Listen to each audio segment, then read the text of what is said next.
नमस्कार दोस्तों, मैं डॉक्टर भावेश। आज की वीडियो में अपन बात करने वाले हैं, यदि किसी को प्रोस्टेट की प्रॉब्लम हो गई है, तो क्या उस प्रोस्टेट की प्रॉब्लम के कारण या उस प्रोस्टेट की प्रॉब्लम को इग्नोर करने के कारण या उस प्रोस्टेट की प्रॉपर ट्रीटमेंट ना लेने के कारण किडनी खराब हो सकती है या किडनी पर कुछ असर आ सकता है या किडनी का कार्य खराब हो सकता है, किडनी की फंक्शन या कार्य करने की क्षमता कम हो सकती है। ये सब हम इस वीडियो में देखने वाले हैं। बहुत ही इम्पोर्टेंट वीडियो है, क्योंकि आप इस वीडियो को जब आप समझ लेंगे तो आपको समझ में आ जाएगा कि जब भी प्रोस्टेट की प्रॉब्लम आ गई है या वो लक्षण मुझे मिलते हैं तो मुझे क्या करना है। ठीक, यहाँ जो भी मैं बताने वाला हूँ सबका सब वो एजुकेशनल पर्पज़ से होता है। ये आपको याद रखना है, ये इस वीडियो का डिस्क्लेमर है। तो नॉर्मली ये आपकी ऐसी किडनी है और इस किडनी से ऐसे यूरेटर नीचे आते हैं। ये आपकी किडनी लेफ्ट किडनी है, ये यूरिनरी ब्लैडर है, ठीक है? और ये आपका नीचे यूरेथ्रा चला गया है। ये राइट किडनी, ये लेफ्ट किडनी, ये राइट यूरेटर, ये लेफ्ट यूरेटर, ये यूरिनरी ब्लैडर, ये है आपका यूरेथ्रा। और यहाँ पर प्रेजेंट होती हैं, लगभग लगभग ऐसी प्रेजेंट होती हैं, आप मान लीजिए आपकी कौन सी ग्लैंड, आपकी यूरिनरी सॉरी प्रोस्टेट ग्लैंड यहाँ पर होती है। ठीक है, तो जब हम पहले बात करते हैं बीपीएच की, बेनाइन प्रोस्टेट हाइपरप्लेसिया की बात करते हैं, ठीक है? तो ये जो बीपीएच होता है, ये हम बोलेंगे एनलार्जमेंट ऑफ प्रोस्टेट होता है। जब आपकी ग्लैंड जो होती है ये बढ़ जाती है, नॉर्मल से इसका साइज़ बढ़ जाता है, एनलार्ज हो जाती है, तो जिससे क्या होगा, ये जो आपका यूरेथ्रा है, वो वाला जो पाइप है वो सिकुड़ जाएगा, दब जाएगा, जिस कारण से जो पेशाब का जो फ्लो है वो आपको नॉर्मल नहीं होगा। जो पेशाब का फ्लो क्या होगा, आपका यहाँ से प्रॉपर नहीं हो पाएगा। जब भी आप पेशाब करने जाएंगे तो पेशाब खुल के नहीं आएगा। पेशाब करने जाएंगे तो पेशाब करने में ताकत लगेगी, ठीक है? पेशाब करने जाएंगे तो जो पेशाब की धार है वो पतली हो जाएगी। जब आप पेशाब करने जाएंगे तो पेशाब निकलने में आपको हो सकता है कि कुछ सेकेंड लग जाएं। जैसे हम जाते हैं तुरंत पेशाब बाहर निकल जाती है, लेकिन कुछ सेकंड लग जाता है। पेशाब करते समय दर्द हो सकता है, जलन हो सकता है, और पेशाब खुल के नहीं होता है तो लगातार पेशाब आपके ब्लैडर में पड़ा रहता है, ठीक है ना? और कई बार ऐसी कंडीशन आती है कि बहुत बूंद-बूंद पेशाब भी हो जाता है जब इस ग्लैंड की साइज़ ज़्यादा बढ़ जाती है। तो इससे आपकी किडनी में क्या इफ़ेक्ट होगा?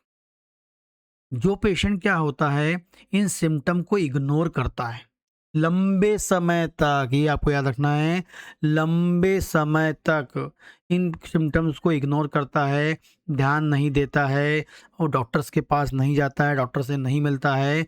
तो क्या होता है कि जो ये पेशाब को निकालने में जो यहाँ ताकत लग रही है ब्लैडर के कारण, ठीक है, कुछ टाइम तक ब्लैडर काम करेगा, ताकत लगाता रहेगा, ठीक है, और पेशाब निकालने की कोशिश करेगा, लेकिन एक टाइम के बाद ब्लैडर की जो फंक्शनिंग है वो भी थोड़ी डिस्टर्ब होने लगती है, ठीक है।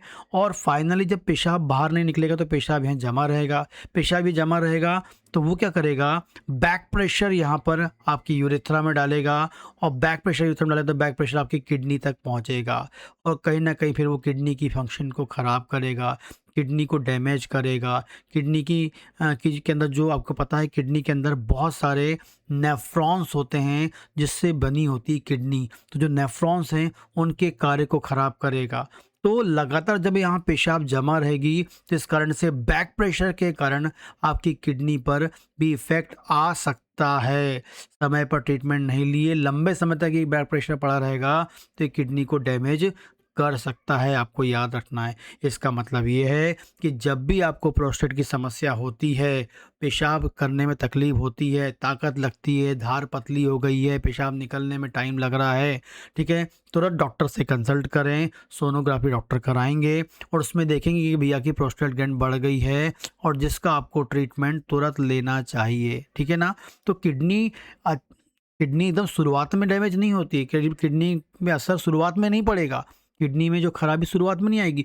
जब आप लंबे समय तक इस सिम्टम्स को या प्रोस्टेट की समस्या का ट्रीटमेंट नहीं लेते हैं, तब जाकर आपको क्या होगा, किडनी का और किडनी को डैमेज वो कर सकती है। तो तुरंत डॉक्टर को जाके दिखाएं और अपनी प्रोस्टेट की समस्या को ठीक कराएं। ठीक है। इसके अलावा क्या होता है कि कई बार प्रोस्टेट की समस्या है, आप ट्रीटमेंट नहीं ले रहे हैं और यही पेशाब खुल के नहीं आ रहा है, तो कई बार पेशेंट में एक लक्षण मिलने लगता है, आपको खतरनाक यूटीआई हो जाता है और साथ में आपको फीवर, हाई ग्रेड फीवर मिलने लगता है। ठीक है ना। एंड प्लस क्या मिल सकता है, लोअर बैक में आपको डिस्कम्फर्ट फील होने लगता है। तो ये सिम्टम थोड़े खतरनाक वाले हो सकते हैं, है ना। मतलब आपको प्रोस्टेट की समस्या है, बहुत सीवियर यूटीआई हो गया है, हाई ग्रेड फीवर आने लगा है और आपको लोअर बैक में डिस्कम्फर्ट फील होने लगा है, तो तुरंत डॉक्टर से जाकर कंसल्ट करना चाहिए। क्योंकि ये जो समस्या है, हो सकता है कि भाई किडनी तक आपकी इन्फेक्शन ना पहुंच गया हो, क्योंकि किडनी तक इन्फेक्शन पहुंच जाएगा तो फिर किडनी की प्रॉब्लम भी आपको हो सकती है। इसलिए आपको समय पर प्रोस्टेट का ट्रीटमेंट लेना चाहिए, समय पर प्रोस्टेट का ट्रीटमेंट के लिए डॉक्टर से कंसल्ट करना चाहिए। ठीक है। होम्योपैथी में भी बहुत अच्छी दवाएं हैं जो प्रोस्टेट की समस्या को बिना सर्जरी के ठीक कर सकती हैं। क्योंकि यदि आप मॉडर्न साइंस में जाएंगे तो एक हद तक आप उसका वो दवाएं देते हैं, फिर वो सर्जरी के बारे में बात करते हैं। यदि जो लोग सर्जरी के बारे में नहीं सोच रहे हैं, क्योंकि कंडीशन के अकॉर्डिंग होता है कौन सा पेशेंट सर्जरी करानी ज़रूरी है और किसे नहीं। क्योंकि जब आप उसकी सोनोग्राफी देखेंगे पेशेंट की, साथ में सिम्टम को जानेंगे, तभी बता पाएंगे कि भाई ये पेशेंट दवाओं से ठीक हो सकता है या अभी इमीडिएट इसको सर्जरी करानी है। ठीक है। तो यदि आप होम्योपैथी में ट्रीटमेंट चाहते हैं तो आपको कंसल्ट करना चाहिए। आपके दिए गए नंबर पर आप बात कर सकते हैं 3 से 5 बजे के बीच में, और अपनी प्रोस्टेट की समस्या को ठीक कर सकते हैं। अपनी किडनी की खराब पे असर ना पड़े उससे आप रोक सकते हैं, उसको डैमेज होने से बचा सकते हैं। ठीक है। और बिना सर्जरी के भी आप प्रोस्टेट को के साइज़ को रिड्यूस कर सकते हैं। ठीक है। तो आप कांटेक्ट करें, कंसल्टेशन के लिए बात कर सकते हैं, और कोई क्वेश्चन हो तो मुझे कमेंट करके ज़रूर बताएं। नमस्कार।